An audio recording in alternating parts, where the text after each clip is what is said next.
ரிஷப் பண்ட் டெல்லி அணியில் நீடிக்க விரும்பவில்லை. தனது மார்க்கெட்டை சோதிக்க விரும்பி ரிஷப் பண்ட் பணத்துக்காகத்தான் இதை செஞ்சார். Hemang Badani open talk. செய்திப்புணல் நேயர்களுக்கு வணக்கம். IPL 2025 T20 கிரிக்கெட் தொடருக்கான வீரர்கள் ஏலம் கடந்த மாதம் நடைபெற்று முடிந்தது. அதில் இளம் இந்திய wicket keeper batsman Rishabh Pant 27 கோடி என்ற தொகைக்கு லக்னோ சூப்பர் ஜெயின்ஸ் அணிக்காக வாங்கப்பட்டார். அதன் வாயிலாக IPL வரலாற்றில் ஏலத்தில் அதிக தொகைக்கு விலை போன வீரர் என்ற சாதனையும் அவர் படைத்தார்.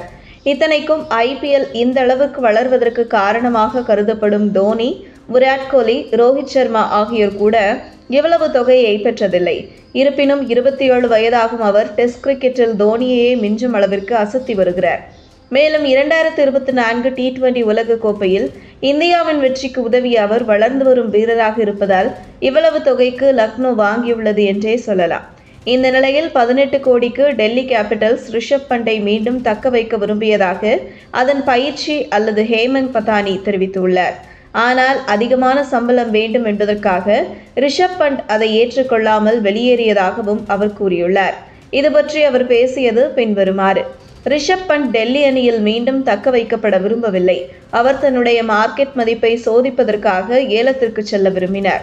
பொதுவாக நீங்கள் ஒரு வீரரை தக்க வைக்க விரும்பினால் அணி நிர்வாகமும் அந்த வீரரும் அதற்கு ஒப்புக்கொள்வது அவசியம். அந்த வகையில் நாங்கள் அவரிடம் பேசினோம். மீண்டும் அவரை தக்க வைக்க நிறைய ஃபோன் கால் மற்றும் மெசேஜ் செய்தோம்.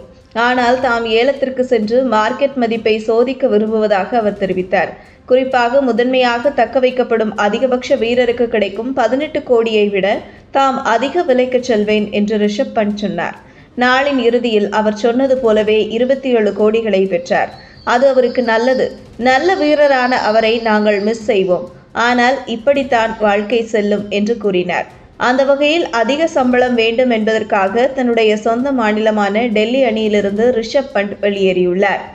கடந்த காலங்களில் டெல்லி அணியில் அவர் கேப்டனாகவும் செயல்பட்டுள்ளார். எனவே KL ராகுலுக்கு பதிலாக அவரை லக்னோ தங்களுடைய புதிய கேப்டனாக அறிவிக்கும் என்று எதிர்பார்க்கப்படுகிறது. இதுபோன்ற செய்திகளை தெரிந்து கொள்ள செய்திப்புணலுடன் இணைந்திடுங்கள்.